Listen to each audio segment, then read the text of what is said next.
大家好，欢迎光临大鱼食堂。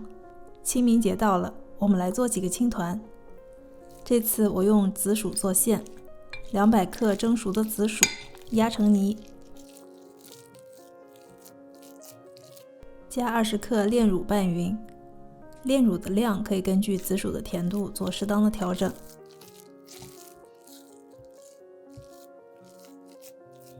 把馅分成10份，每份的重量在22克左右。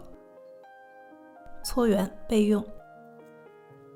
青团的皮我们用艾草粉来做，10克艾草粉用140克温水化开，120克的糯米粉，30克淀粉，20克糖，12克植物油。慢慢加入150克左右的艾草水，液体的量要根据面团状态来加。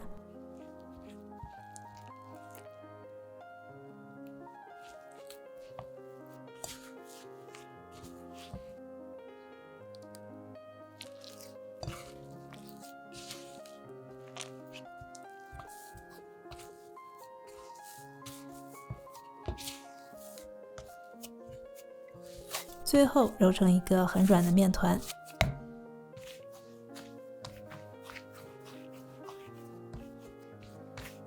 将面团分成10个小剂子。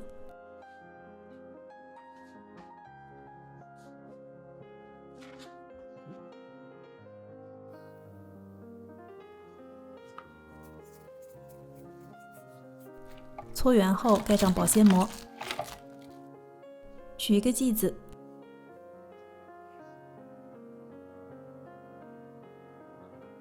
包入紫薯馅，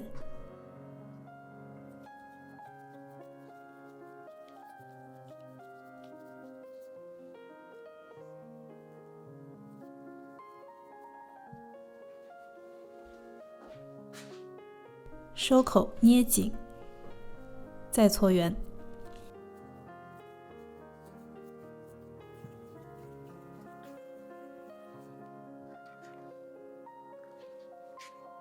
水开后上锅，大火蒸15分钟。